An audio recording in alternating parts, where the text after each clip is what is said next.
Bonjour et bienvenue dans Inclusion, le podcast de l'OCIM et des professionnels engagés pour une culture inclusive. Dans ce 12e et dernier épisode de la saison, nous rencontrons Jean Bourbon. Il est consultant en médiation culturelle et il a été pendant 10 ans directeur des publics au 104 Paris. Cet abri esthétique, comme il le qualifie, est situé dans le nord-est parisien, au cœur d'un quartier populaire. Celles et ceux qui en ont un jour franchi les seuils ont pu voir et contribuer à toutes sortes de pratiques. Des pratiques artistiques, de bien-être et de convivialité. On y découvre aussi une programmation artistique foisonnante et innovante. Jean nous invite à réfléchir au dialogue et à la réciprocité entre un lieu, sa programmation, ses modalités d'usage et le territoire environnant, pour que chacun, passant, usager, habitant, public, artiste, s'y sente chez lui, dans un espace-temps à la fois intime et partagé.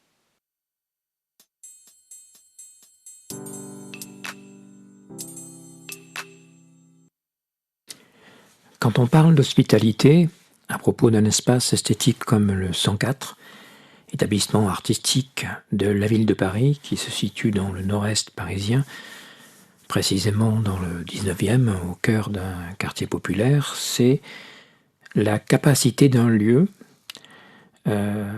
d'accueillir n'importe qui ou n'importe quelle personne passant, usager, habitant.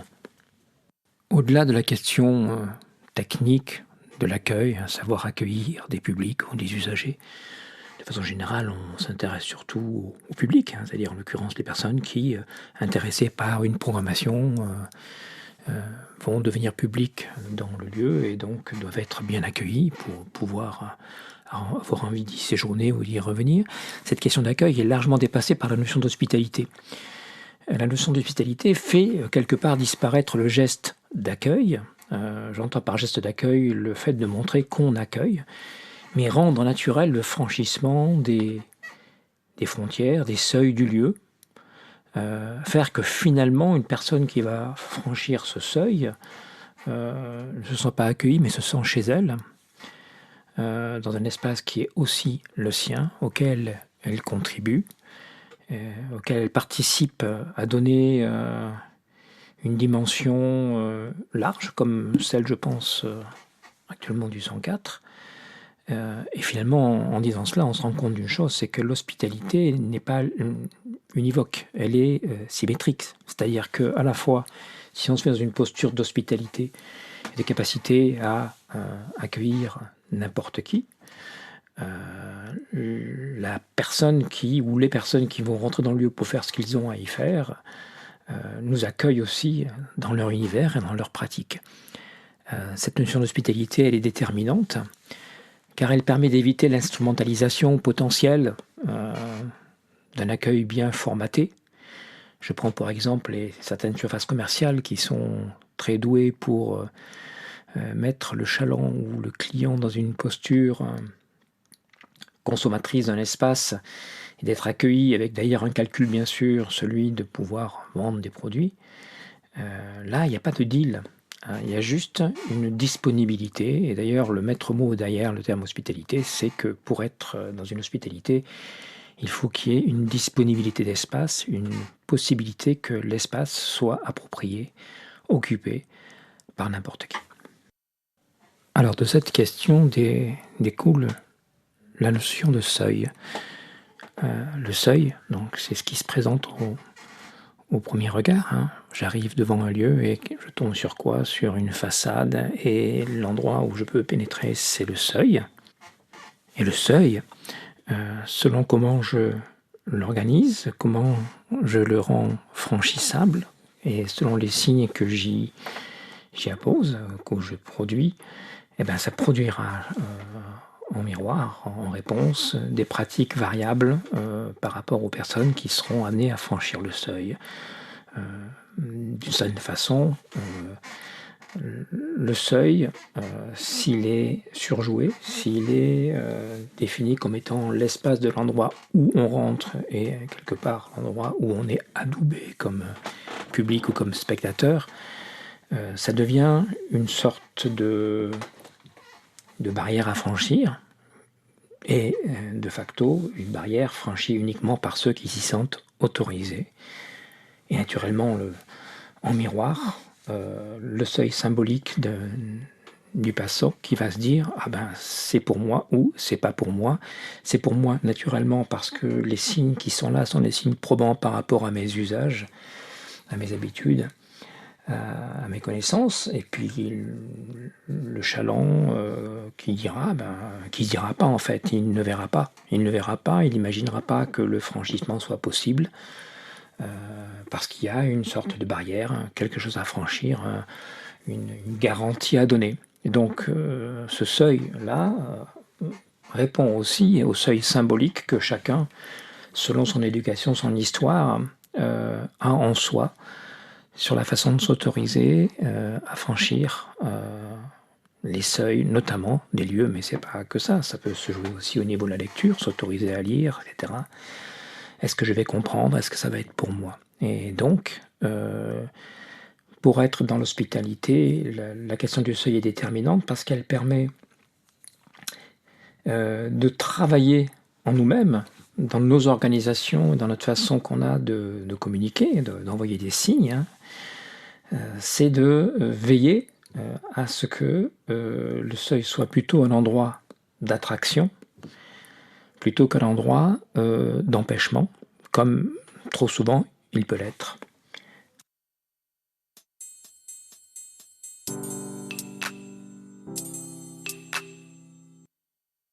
Alors, à l'instant où la personne, quelle qu'elle soit, a franchi le seuil, et parce qu'elle y trouvait du sens ou, je dirais, une prolongation naturelle de son déplacement dans la ville, donc rentrer dans le lieu, un abri esthétique, hein, on reviendra après sur la notion d'abri esthétique, elle peut y trouver, elle y trouve ce qu'elle y cherche ou ce qu'elle n'y cherche pas, et donc y exercer un regard de découverte. Et parmi les pratiques, au-delà de celle de la découverte, de la flânerie, de la chalandise, il y a aussi la possibilité, puisque des espaces sont disponibles, que les usagers, parce qu'à l'instant ils ont franchi le seuil, ils sont quelque part considérés comme des usagers, donc des personnes qui usent le lieu, qui utilisent le lieu, peuvent tout à fait s'autoriser à n'importe quelle pratique, comme vous pouvez l'observer dans le 104 au quotidien, des pratiques qui vont de la pratique artistique à la pratique de loisirs, à la pratique de fainéantise, une sorte d'espace dans lequel chacun finalement va se trouver dans son intimité en partage public, ce qui est, semble-t-il, un paradoxe. Mais dans la mesure où le terme fondateur est la question de l'hospitalité, et derrière ça la notion de non-jugement, hein, ça permet à chacun à s'autoriser à des pratiques qui sont les siennes et de créer son cercle, son espace de pratiques personnelles, de pratiques spontanées, c'est le terme qu'on emploie souvent, qui vont, y compris jusqu'à faire la sieste, lire, danser, jongler, rire, fêter. Tous des actes qui sont souvent des actes de l'intimité qu'on fait souvent à l'intérieur de chez soi, mais qui d'une façon ou d'une autre, là, sont à la fois intimes et publics, en partage, et par cette intimité publique produisent un sentiment de lieu qui, en écho, répond à l'intention d'hospitalité. Encore une fois, c'est une hospitalité symétrique. À l'instant où je m'autorise à m'abandonner à une sieste dans un espace public, à côté de quelqu'un qui va danser, à côté de quelqu'un qui va voir quelque chose, ou qui va manger, ou qui va jouer, finalement, il nous accepte dans sa sphère intime. Et donc cette intimité partagée relève d'une communalité du lieu, de mettre en commun dans le lieu les états de chacun.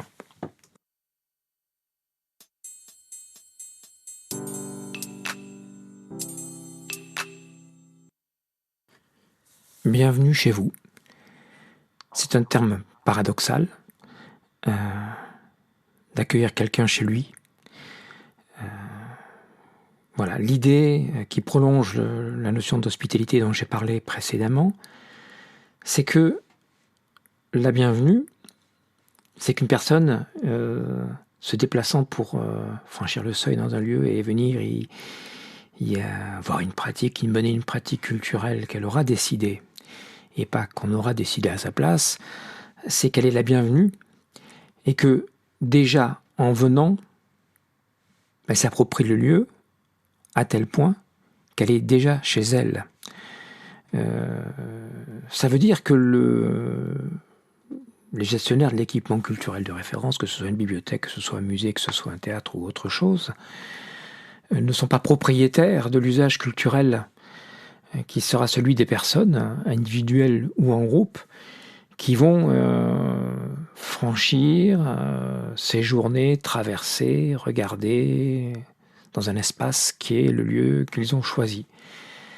Donc, gardons bien en tête que quand on accueille quelqu'un, ce n'est pas nous qui accueillons ces personnes qui viennent chez nous, parce que nous ne sommes pas chez nous, nous sommes dans un endroit, un espace esthétique, un abri esthétique qui, d'une certaine façon, est déjà l'endroit de l'interlocuteur auquel nous nous adressons, à savoir ce qu'on appelle communément le public et qui est constitué d'une diversité signifiante.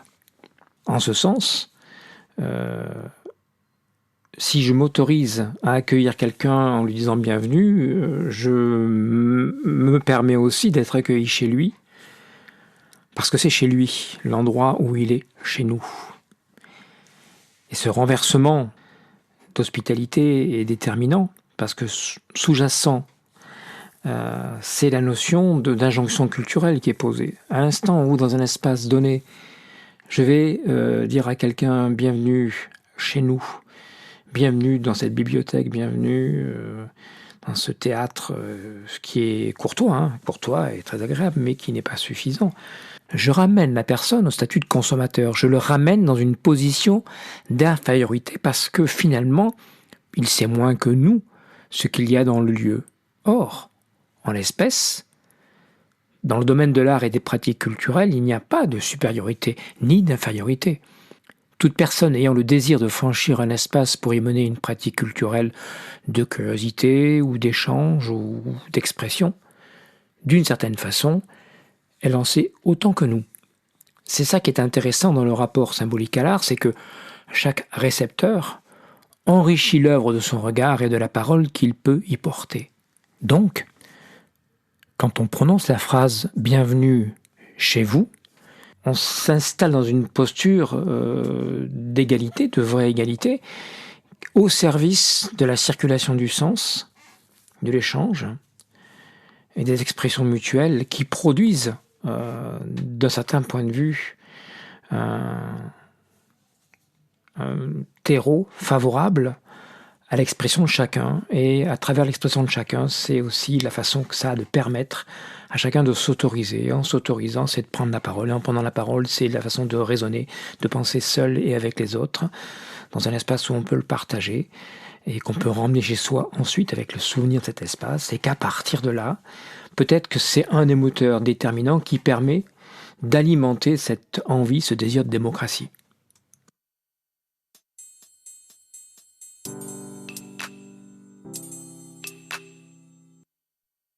À différentes occasions, dans mon propos, j'ai fait référence à la notion d'abri esthétique.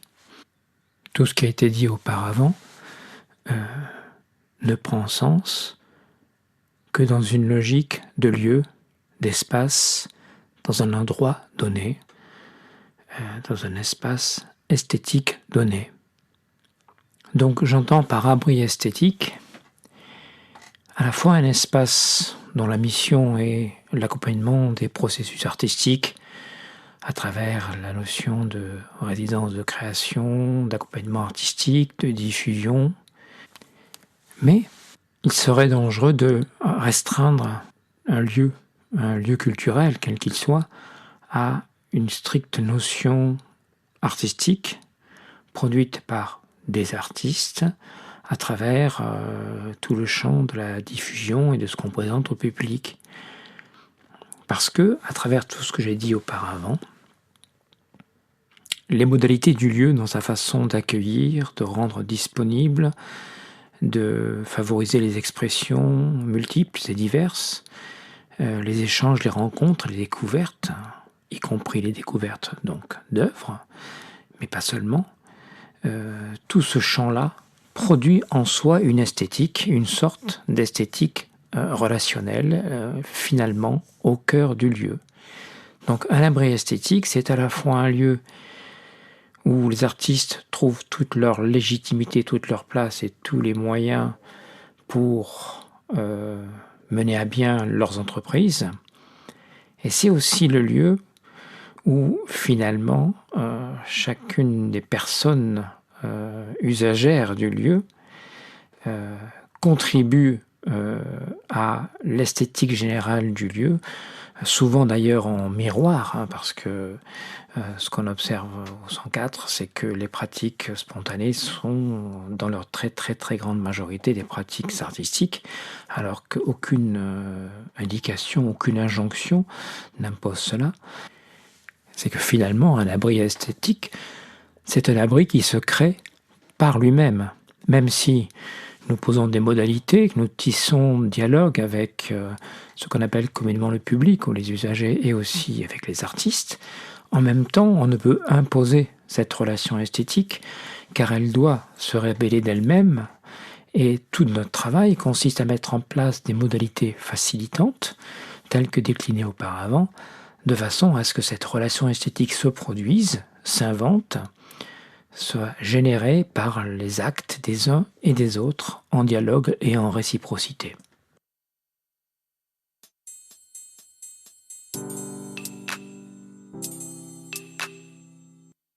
Merci infiniment à Jean Bourbon de nous avoir éclairés sur les notions essentielles d'hospitalité ou encore d'abri esthétique. Pour prolonger son propos, découvrez les ressources en images sur la plateforme en ligne OSIM à l'écoute des savoirs, à l'adresse suivante podcast.osim.fr. C'est sur cet épisode que se termine la saison d'inclusion. Vous pouvez écouter ou réécouter les anciens épisodes sur À l'écoute des savoirs, Apple Podcasts et Spotify. Nous remercions chaleureusement l'ensemble des professionnels qui ont contribué à cette saison et nous vous donnons rendez-vous à l'automne pour découvrir la prochaine saison de notre podcast. Elle parlera des émotions. À très bientôt.